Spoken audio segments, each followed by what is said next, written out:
This video is brought to you by Squarespace. About a year ago, I made a video where I designed some vampires, and I had a lot of fun with this video. Honestly, a lot more than usual with my character design videos, and I went a little bit overboard with the whole story lore situation. I think you guys liked it too. And I'll be honest, whenever I make character design videos, they usually go in my head, stay there for a week, and then exit my brain as soon as the video is over, and I usually don't think about them a whole lot after that. But this character design video, oh, she was different. This concept, this premise, the characters have stayed in my brain for an entire year, and oh boy, do we have some character development. Particularly surrounding who ended up kind of being the main character of the storyline, which is Ruby. She's a half vampire. She cannot turn into a full vampire, so she does end up kind of holding on to her soul and her humanity in contrast to the rest of the group. And the other interesting thing I decided about this character is that she does physically age, but significantly slower than a normal human being. Like, we're talking about hundreds of years to just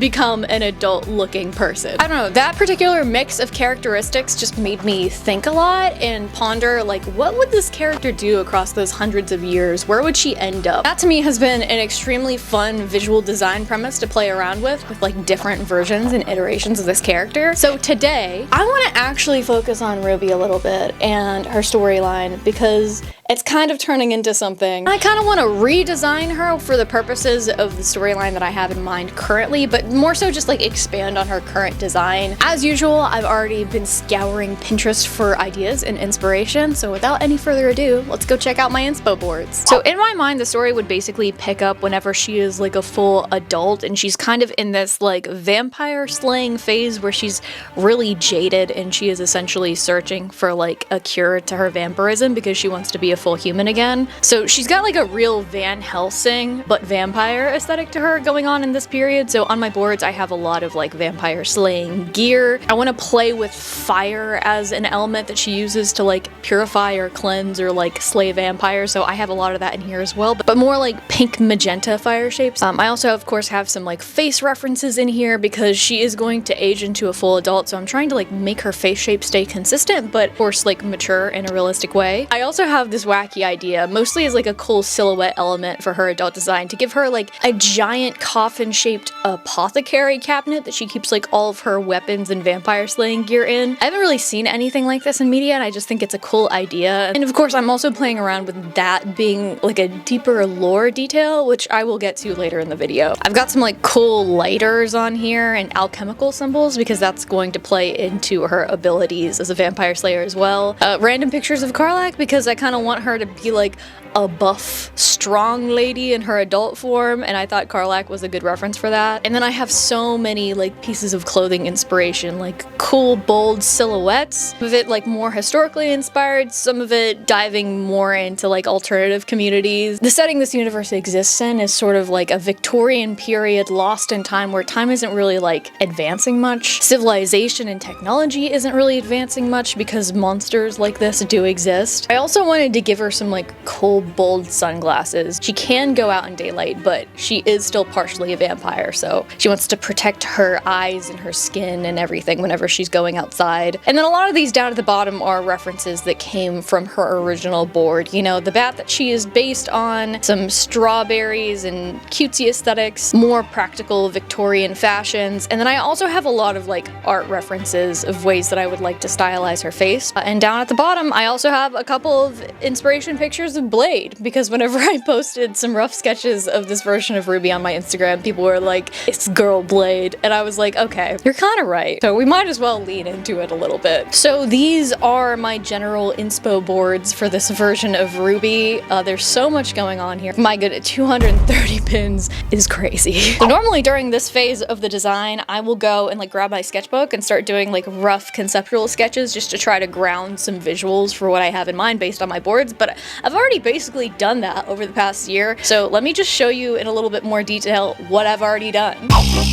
So since I've been thinking about this character design for about a year, I am not designing from absolute zero, and I've actually done a lot of concept sketches here in my sketchbook of what I want her like adult vampire slayer design to look like. I've done several alternate sketches of her with like different hairstyles and experimenting with style because she's got like an extended adolescence and she ages a lot differently than like a full human being. But for this, I kind of wanted her hairstyle to return to the one she had whenever she was younger, but this time having some little hair tufts sticking up, sort of looking like a bat. I'm also trying to bring her fashion sense a whole lot darker and a lot more geared towards like practical vampire slaying. I'm trying to ground it a little bit more in realism, and because of that I'm having like fewer references to the whole strawberry thing, but I still want to have some included, so I'm keeping this sort of quilted pattern on her vest here. Her coloration is still going to include a lot more reds and like general strawberry colors, and I think I might include a few more actual strawberry references whenever I go in and do her actual adult design. I've also been thinking a lot about how her vampire slaying is actually going to work and how to make it a little bit more interesting, and I kind of wanted to approach it through this like alchemy angle where she gets these like cool alchemical tattoos and they help her like burn and essentially purify the vampires that she's trying to slay. So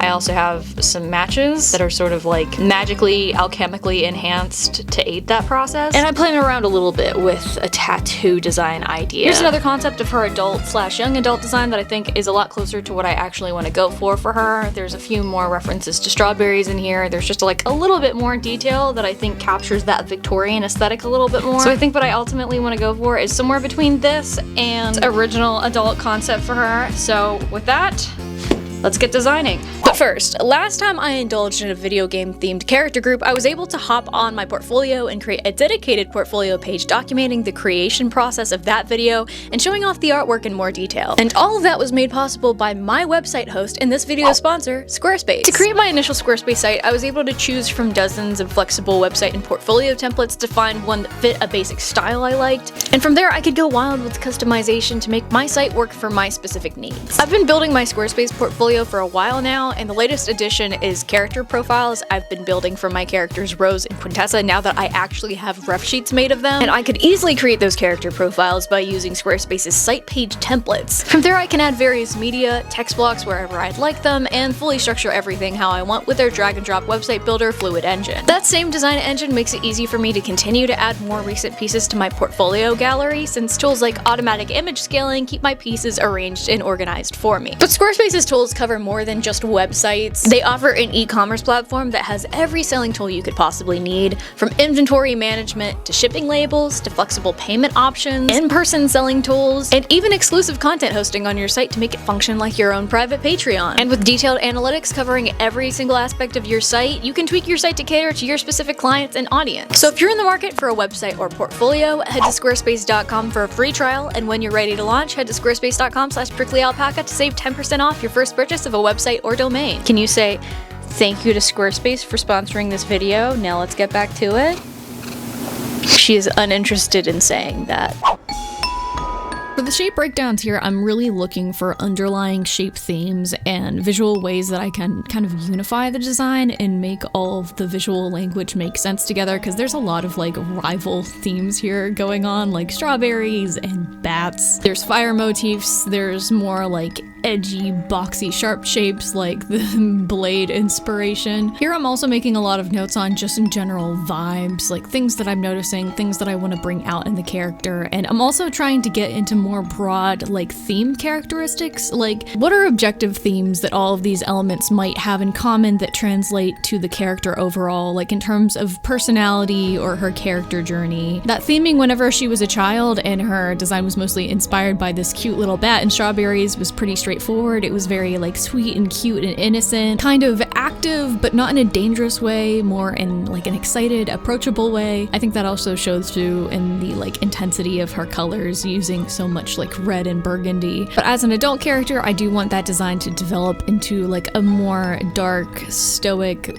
broody, cynical type of character. I want some of that saturation in her design to go away, and while it should still reference like strawberries and bats and that sort of thing, I do want it to predominantly have like darker shapes and sort of represent represent where she is in her life at the time a little bit more. The difficult thing about the shape language conclusion that I kind of came to here is that it's a little bit of everything. It's like circular shapes, but also really angular, sharp shapes, but also like there's some boxiness, because I think Ruby during this time of her life can be a little bit more grounded, stoic, and I do want her to have like a stronger stature and figure. Like I want her to be a little bit more muscular at this point since she is doing a lot of fighting. So the shapes that I'm trying to come up with are sort of a mix of all of like the main shape components that you usually see in super simplified shape character design. I think the overall unified shape that I came up with is sort of the silhouette of a strawberry, but drawn in a way where there's sharpness at the tip, but it's a little bit rounded, and the sides have curves to them, but they're drawn in a more like angular, boxy style. I think the way I plan on stylizing her hair texture really embodies the general shape language that I want to translate into the rest of the design, so I think this breakdown session ended up being pretty productive for that reason. Jumping over to working on her actual adult design, this was the most important design to nail down in this video, so this is what I focused on for most of the video and what I focused on first. I have like the child version of her design, I want to end up with the adult version of her design, and then for the intermediary versions, I think that, you know, I'll just be able to kind of blend elements from the two and show like a transition in her style and like general growth over time, that sort of thing. So in this initial sketch pass, I'm kind of just trying to nail down kind of like build details and try to elaborate on the outfit a little bit, because the initial versions of the outfit I do have are just like sketchy in my sketchbook. I also use this opportunity to play around a little bit with like values and overall shapes and like where I want the focus on her outfit to be. This also gives me the opportunity to play around a little bit more with shape proportions, since I can fill out the silhouettes of shapes a lot easier in a digital workspace. Here I'm trying to just nail down general vibes so that I can go and iterate from there and kind of decide, what do I like about this general design, what do I think feels like Ruby, and what do I think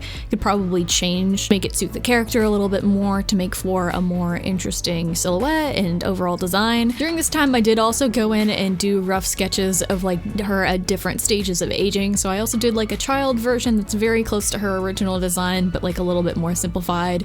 Then I did an adolescent version that's pretty closely based on a sketch that I have in my sketchbook, and then I also have a young adult version that's sort of between that adolescent and between her vampire slaying adult version. These are very, very rough, and once again just trying to like nail down concepts and see like what feels like this character, what fits well. But then after that I do end up leaving those designs for like the very, very end of the session once I have more about her adult visual design figured out, and from there I go in and do another version of the sketch of her adult design, because for some reason I just really wasn't liking like her pose and her stance in that initial sketch very much. It was just feeling a little bit weird and stiff. I wanted her pose to have like a little bit more dynamicism and energy, even though it's just a pose for a reference sheet. So I go in and I sketch her pose again, once again trying to play around with like proportions and build and trying to like decide how big I want her hair to be as a silhouette element and how broad I want her shoulders to be, because I do want her to be like a very striking, visually strong character. This was honestly very difficult for me to nail down, and it usually is whenever I have a character like this where there's like such a specific visual image in my mind and I'm trying to like match it as much as possible whenever I physically draw it out, and that's always just so much pressure on me and my artistic skills, and I'm usually so picky about it. But I did want to get this done, so eventually I did just like kind of decide on, okay, this is good, this works, let's proceed with this version of the sketch. And I'm also flipping my canvas a ton during this process because my art lean has just been like weighing on my soul recently. I'm really trying to work on that like structural stuff right now, but with this version of the design I'm really trying to blend together like the Victorian kind of historical elements of the costuming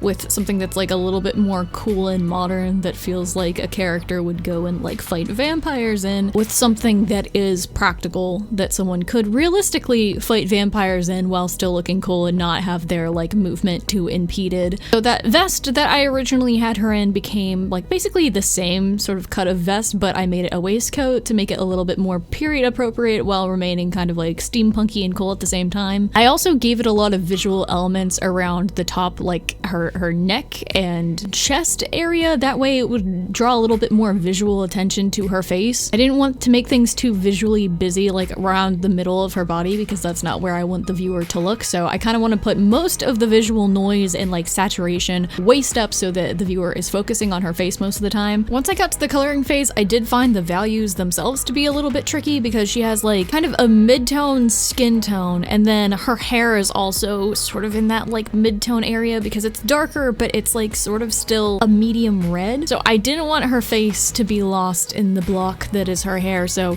I also tried my best to use a color layer set to grayscale so that I could like check the values regularly and try to balance everything so that her face is still standing out well and everything is like reading well as a design even whenever it's in grayscale. That's something that I've been trying to work on recently, just like my understanding of values overall. I've noticed it's a bit of a weak point in my illustration and also my character design, so trying to be a little bit more intentional about that. The colors are also where a lot of that strawberry influence comes back in. Again, with this design, I wanted to keep it a heck of a lot more subtle, but I did want to make her waistcoat kind of that like burgundy strawberry color that I had in the original design. I also carried over that same quilted texture that she had in her little capelet in the original design. Of course, I designed that to kind of look like the seeds on a strawberry. I still think it's a really strong, subtle concept and a fun way to use texture that's like not in your face strawberry, but still reads well, so that carried over as well. I also decided to add some very subtle strawberry embroidery to her pants. I didn't want to make it colored, so I kind of just kept it in the gray range once again so that there's some like visual interest there, but it's not like too in your face. And the one main strawberry element that I kept was a little strawberry brooch on her collar because I feel like that's realistic enough. It kind of falls into like the cheesy things that the Victorians like to do with their fashion, so it didn't feel too out of place. And it also fits in line with the idea that she would have less and less of that bright visual influence in her fashion choices as she gets into this sort of dark phase of her life. That's also the only saturated pop of green at all in her older adult design. Green is like a pretty strong secondary color in her child design, and I kind of want that color to be representative of like her humanity or her ties to her humanity kind of fading as she ages and she's just stuck in this like eternal limbo of not being a human, not being a vampire.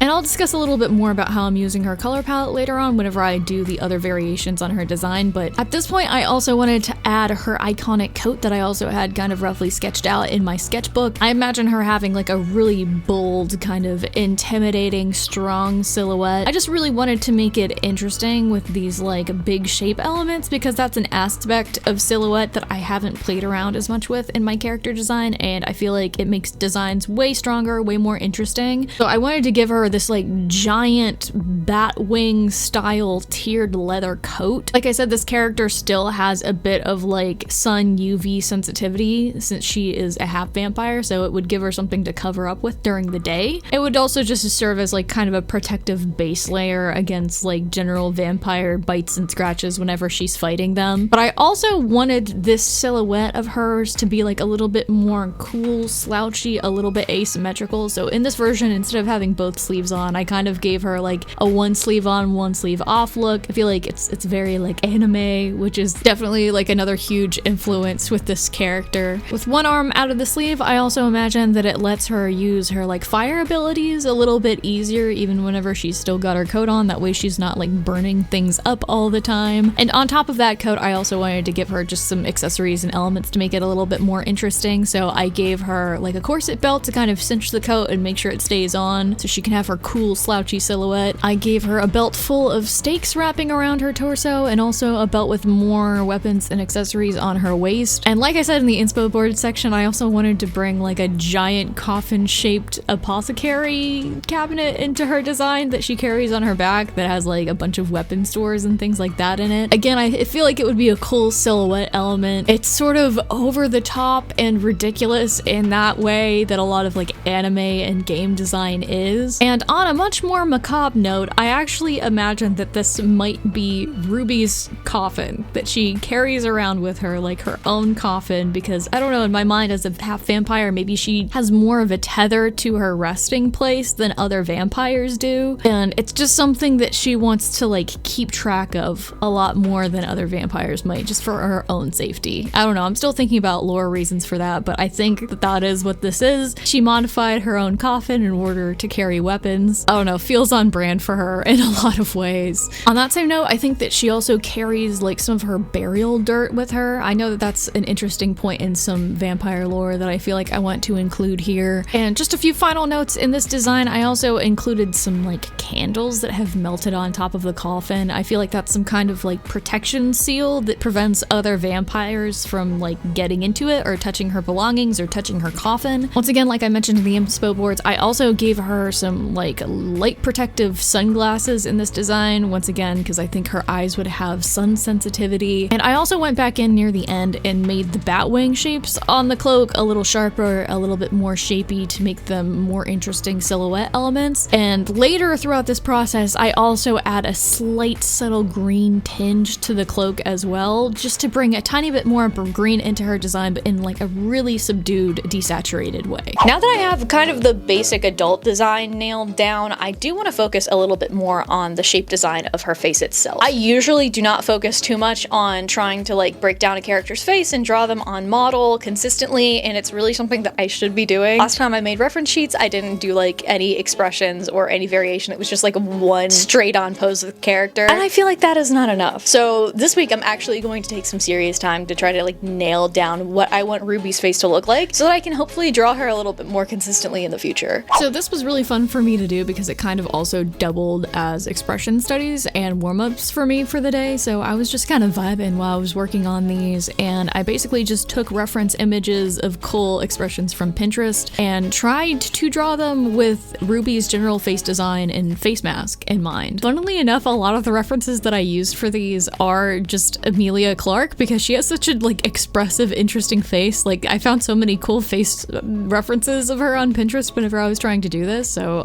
if you ever want to do expression references, Emilia Clarke is a really great model for that. But the general goal here was to capture her face at like different angles and different rotations of her head, like up and down. I just wanted to capture like, can I draw this character in different expressions at different angles somewhat consistently and have all of the shapes like still make sense and capture the proportions and everything. So this was a really great exercise for that. While I was at it, I also did just a straight on front view headshot of her so that I could have a really good reference of her facial proportions and where everything is supposed to sit. I didn't do a profile view on this one, and I don't know why I didn't. At this point I wish I had, and I'll probably go back and do that at some point, but because I'm still fighting some of my like structural art problems in Artlean, I did end up using the symmetry tool a lot for this. I was really just trying to get everything right, and I didn't want to have to worry about her proportions wandering and skewing as I get lost in some of the details, so that was really helpful for this. But after that, I did go in and add a lot of intentional asymmetry to her face and design. I'm still very much on like an arcane craze, and that's one of the things Fortiche noted that they did to their characters' designs, like intentionally add asymmetry and imperfections to them to make them have more appeal and just feel more human. So I did that a lot with Ruby's eyes and eyebrows and lips. I also always love giving characters like one intentional point of asymmetry in their designs.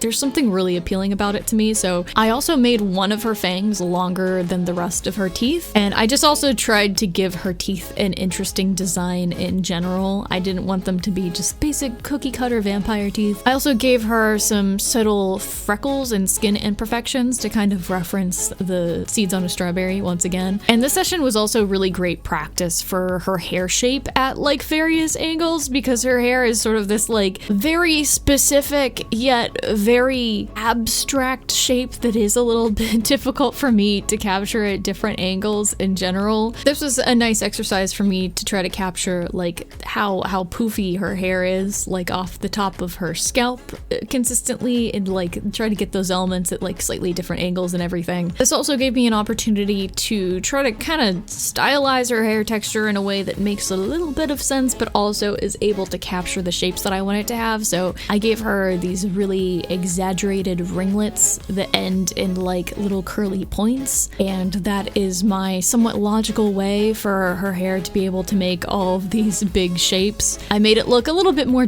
realistic and detailed in the front on shot, and then I was able to stylize it a little bit more at different angles because I don't imagine that I'm gonna want to draw detailed ringlets all the time. It's probably something that I should learn to draw a little bit better, but it's also always good to have like simplified versions of complex character forms so that you just have access to a shorthand for your characters. I also had a weirdly difficult time trying to paint Ruby's face here in that main straight-on headshot. For some reason, whenever I started adding color, elements of her face just ended up looking a little bit different, and the shape of her hair kind of got lost in some of that more realistic detail, so I had to go in and try to like refine that and make it a little bit more defined once again. I also did quite a bit of paint over here just to make the facial features read more the way I wanted them to. I don't know, it was a little tedious and annoying because I was pretty satisfied with the grayscale version, and then the color version just was like not turning out the way I wanted, but I think it ended up good in the end. And for the other expression sketches, I just ended up toning everything to make the shapes stand out a little bit and add some definition to the facial expressions, but I didn't feel like coloring everything again, and I didn't find it to be all that necessary. So at the end of this, I do feel significantly more confident drawing Ruby's face from like different angles and different expressions and everything. I know this is pretty common to do whenever you have characters, especially if you're going to draw them repeatedly for like comics or animation, but it's also just really good practice if you have a comfort character that you want to draw all the time and you want to make them like actually look like themselves. So I highly recommend this, and I also used a lot of works from like the Spider-Verse art book as reference because they have a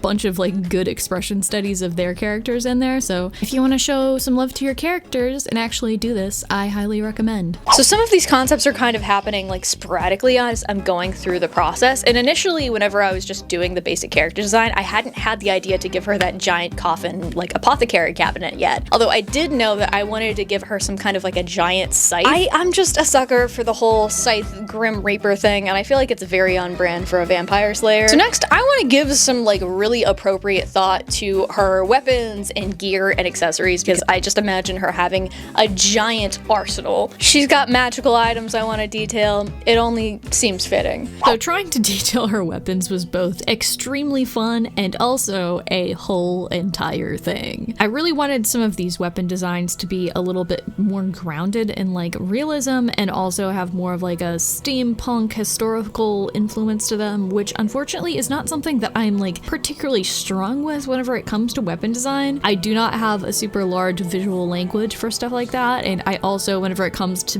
drawing like mechanical machinery, things that like move around and alter and stuff like that, it's just not my strong suit. Even though I loved doing mechanical engineering drawings in college, I sort of hate doing this sort of stuff. It's very strange. But the main interesting design elements that I wanted to nail down here were number one, her coffin, number two, the lighter and matches that she uses to ignite her alchemical powers, and number three, a cool slayer scythe and the weapons that go with that, all of her like little accessories and everything. It was quite a bit to think about and nail down design wise, but I also wasn't gonna make it too like specific or detailed or crazy because I just don't find that to be super necessary here. So I wanted to keep everything to the same general shape language as Ruby, obviously, and from there my method was mostly just take this item, add a little bit of Ruby specific detail to it, and put it into her general shape language. I generally did that with the coffin. I really just wanted to make like a normal iconic coffin shaped silhouette and then add like a little bit of metal work to it that would be specific to her character. So I added like some of her triangular cross symbolism that appears a lot in her alchemy symbols, and then I mostly added like little strawberry leaves and shapes to give it a little bit more of that like ornate Victorian style detail. I also wanted to show, of course, like inside of the cabinet because that's like a really huge deal. So I imagine inside it's just sort of like a modified normal coffin. She's added like some shelving and some rings in there so that she can keep her weapons and all of her accessories in place. For her lighter, I also played around with different ideas of like specific shapes and like more interesting things, but I basically settled on a very normal lighter shape, but with etchings of her like alchemical symbols scrawled into the metal. That way like the spells work and they make sense together. I also gave her a box of backup matches because I don't imagine like just any fire works for these spells, because I kind of imagine it harnessing like specifically sunfire because that's sort of the fire that burns vampires in general lore. So anything that she would use to ignite ignite her weapons or her alchemical fire powers, they're gonna need to have some kind of like spell on them. So I also gave her a backup box of matches that are also enchanted, so she can use those in case like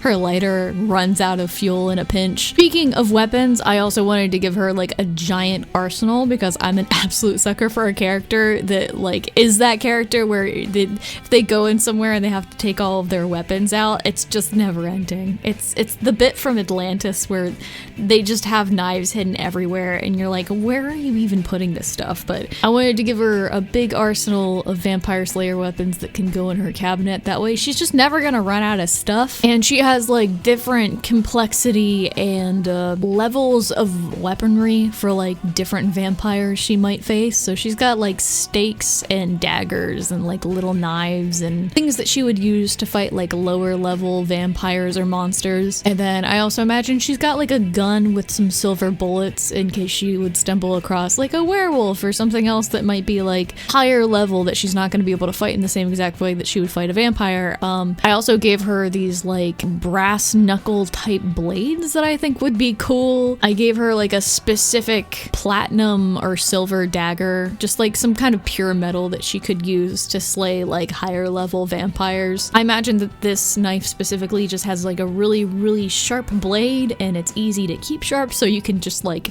decapitate a vampire really quickly and easily in case a stake to the heart isn't working. I also have a couple of details in there, like her burial dirt in a little pouch that she can carry around with her, a few extra alchemical potions, some holy water, a stylized cross that she can use to repel vampires because it's kind of in the style of her like alchemical runes, some backup blood just in case, you know, you don't want to be caught on the job without snacks. And then finally, even though it's a little cliche for like the Grim Reaper archetype, I kind of wanted to lean into that direction for this character and just give her a giant scythe. I'm a sucker for a giant scythe, and some of my other fire-based characters, Cough Cough, Quintessa, already have a giant fire scythe, but that's not going to stop me from making another one, especially since this one is like maybe different enough. I don't know. But I generally just took the design that I had in my sketchbook for the scythe that I wanted. I thought that the shape design already was like pretty solid. I thought about it and I just didn't want to like overcomplicate things too much, so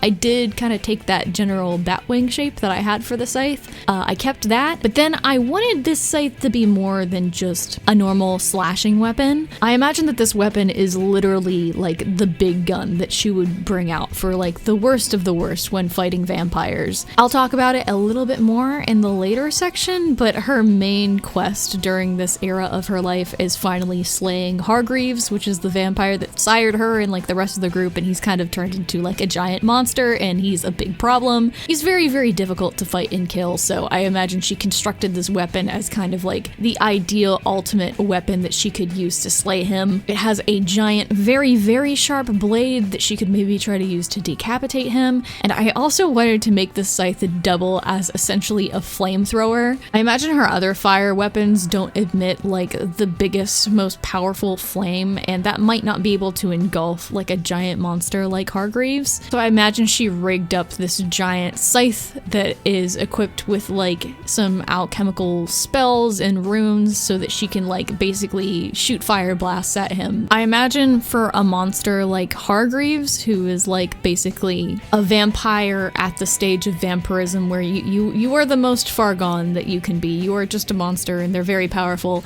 You will need like fire with the heat of the sun to be able to kill a vampire like that. So I imagine this scythe has like a few shots in it where she can like harness fire with that heat to it to try to kill him. Once I got everything here inked and rendered, which took years off of my life, frankly, the final job was to copy all of the weapons and kind of merge them onto one layer so that I could then break them up and skew them into place inside of the coffin and try to figure out how they would be arranged in like a somewhat logical way. I imagine that her scythe would kind of break up into multiple parts so that it could all fit in there, because she definitely wouldn't be using this and carrying around out with her all the time. The perspective on all of these items morphing into place inside of the coffin is far from perfect, and looking at it makes me go kind of crazy, but it worked well enough because I just really didn't feel like redrawing everything everything like in perspective to go inside here. That just felt like overkill, and I think that this did the trick. I just wanted to show generally where she would put everything and how everything would look inside there. And finally, I also almost forgot to add her little candles on the outside of the coffin. Again, I think these would be essentially like a protection spell to keep other vampires and other monsters from like touching her coffin and touching her stuff, since I think that the coffin itself would have personal significance to her. And obviously you also you don't want people touching your weapons, so I thought that was a fun touch to add. And after adding a few annotations, that's basically it for the weapon designs. Even though this is probably overkill and ridiculous, what can I say? I like detail and I like having options. Okay, last but not least, now that I have older Ruby designed, it's time to go back and fill in the gaps with some of her younger age variations and try to make the designs make sense along the way. After thinking on it a little bit, I was generally pretty happy with the initial sketches that I did of her like outfit age variations towards the beginning of the video, so I decided to mostly like keep those and ink from there and just refine them a little bit as I went. I did end up changing a couple of details on these variations by the end of the video, but the main issue that I had actually with these was just coloring and trying to make the colors make sense and trying to balance everything out a little bit. My main goal with the variations was to show like style evolution, style experimentation, but also to show like her colors telling a story over time essentially. In her youngest design, I kind of have like reds and greens being used in a pretty balanced way throughout the design. Like there's obviously more reds going on, but there's also some pink tones that lower the intensity a little bit and bring a lot more brightness to the design. And then green is also a lot more spread out. I think the goal was to make green used less and less in her design as she gets older and have like the red almost completely take over, because red and green are like complementary on the color wheel. They are greatly contrasting, and I think that in my mind they kind of represent her like vampire and human side almost. Green is to me is very evocative of like nature and life and that sort of thing, and obviously the green in her design is a direct reference to the leaves on strawberries, whereas strawberries themselves in like my fruit vampires lore, it's representative of humanity, but it's also representative of like this is the final human food that they can even eat, and they have a lust for this particular food that is similar to their bloodlust. Like they need it. It's a very corrupted version of humanity, so I want the design to really show that part taking over and leaving very little of that green intact. Similarly, I'm using a lot more like gray tones as she gets older in her design. Like she's got a lot of pinks and like bright, even lighter values in her design as a younger person, and as she gets older I want those to get like desaturated, and I want the values to go into that mid-range, just showing how much her cynical ideology has kind of taken over her at this point, and she's got like this hopelessness to her, but at the same time she is clinging to a few of the visual elements that she had whenever she's a little bit younger. She still keeps the little bat barrettes in her hair as an adolescent, and even as a young adult she maintains like the strawberry pattern jacket and like some of the more frilly Victorian elements in her design. Those do eventually mostly go away whenever she gets into her like Slayer form, but there are shreds of her like trying to hang on to those visual elements. I was also struggling a good bit with some of the shape design during this portion, because originally I was trying to make some of the like strawberry leaves actually look like the shape of strawberry leaves, and in the end I decided that those just were like way too round. They really didn't match some of like the batwing shapes that I was using in the rest of the design, so I did end up going in and changing that by the end on her adolescent design, because I really just didn't like how it looked, and I also tweaked it on the like waistcoat part of the young adult design. Speaking of the waistcoat, something that I was kind of subconsciously trying to do here that I don't think was super like successful because of how I changed the simplified design was I wanted to take her like strawberry pattern quilted cloak and kind of show her modifying it throughout the years, and so there like is less and less fabric of that cloak for her to work with, and the design of it becomes reduced less and less until it eventually becomes her like waistcoat in her adult form. That kind of reusing material thing is like a very Victorian principle, because fabrics were a lot more difficult to manufacture, and even though this is not like a historically accurate world by any means, it is like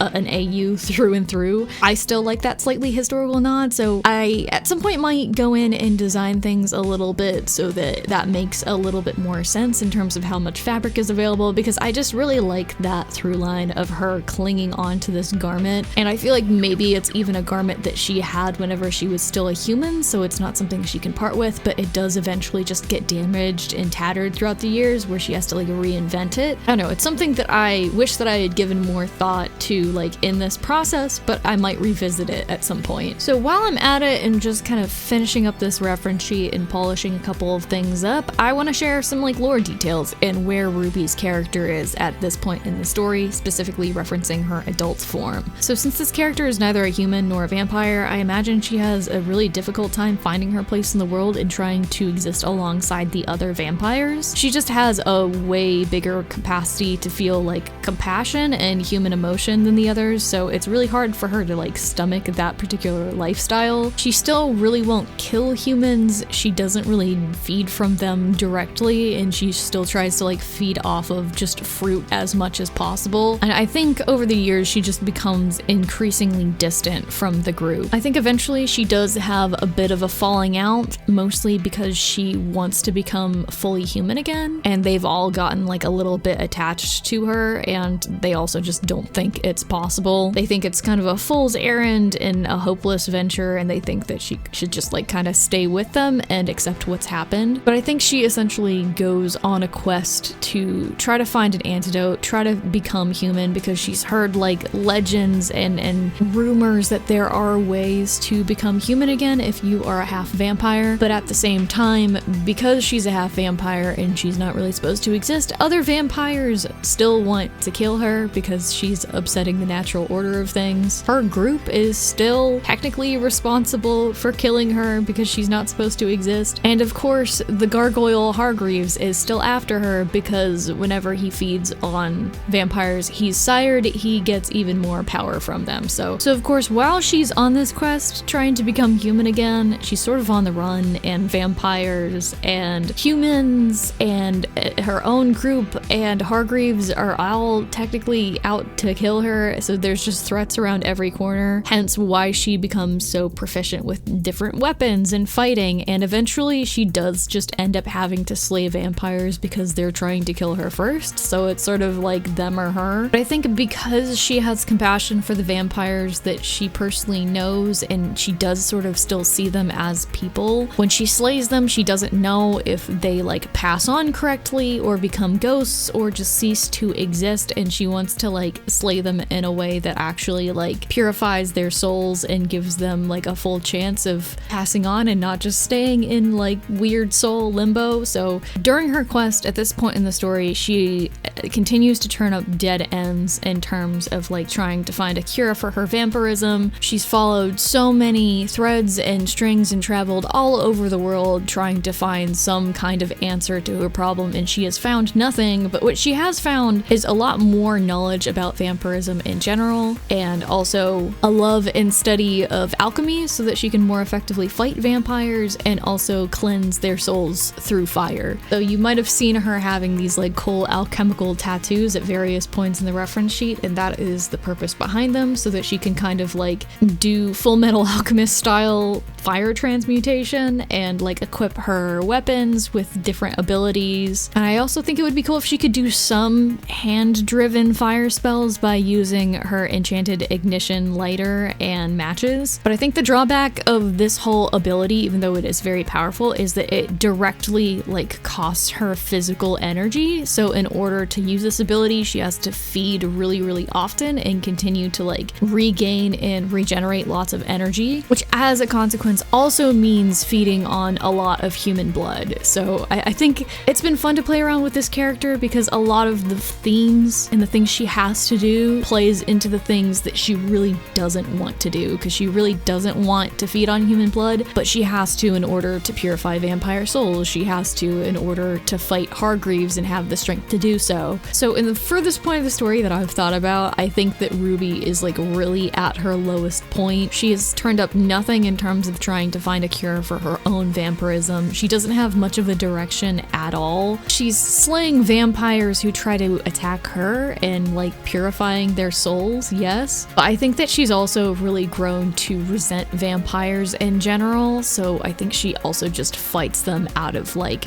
pure anger and hatred, and even like self-hatred to a certain extent, because they're like a projection of what she really doesn't want to fully become. And I think at her lowest point, she kind of essentially decides that she's just gonna stop beating around the bush and like try to go fight and kill Hargreaves directly. Like, I think at this point in the story, she might even have like a little bit of a death wish, but she also just wants him dead so bad that she's gonna try to just do it all on her own. That's why she constructs that like ridiculous scythe that she's gonna try to kill him with. And I think that's also the point in the story where she ends up running into her old vampire friends. I think this could potentially be a really good dramatic plot point, because while Hargreaves does definitely need to die because he's a danger to himself and others, frankly, it's sort of up in the air what him dying is going to do to the other vampires, because in this lore, I don't think that I'm going to have it like if you kill the sire, the other vampires die. But I do think there could be complications to killing Hargreaves because he has fed off of Evie. That's why her hair turned from like black to white. That's why she has like visibly aged while the rest of the vampires haven't, because he's literally like fed off of some of her like remaining life force, even though that's not really supposed to be possible. So I'm still like trying to iron out the kinks of how all of that would work, but that does like create an interesting point of conflict between Ruby and the rest of the gang, because we don't know what's going to happen to Evie if Ruby is successful in killing Hargreaves. Anyways, with that, I am going to be quiet now because I hadn't really planned on this being a lore video, and I don't want to show my hand too much if I ever end up doing something with this story. I don't want this to be like spoiler heavy or anything. But with that, here is my finished, very, very long, wide Ruby Davies character reference sheet. I had such a blast working on this and exploring her in this general universe and story a lot more. I have become so attached to this world and these characters, and specifically to Ruby, over the last year, and I can't wait to like explore this more and do more with it. I love vampires as like a concept, as a way to just like explore the human condition and just like play around with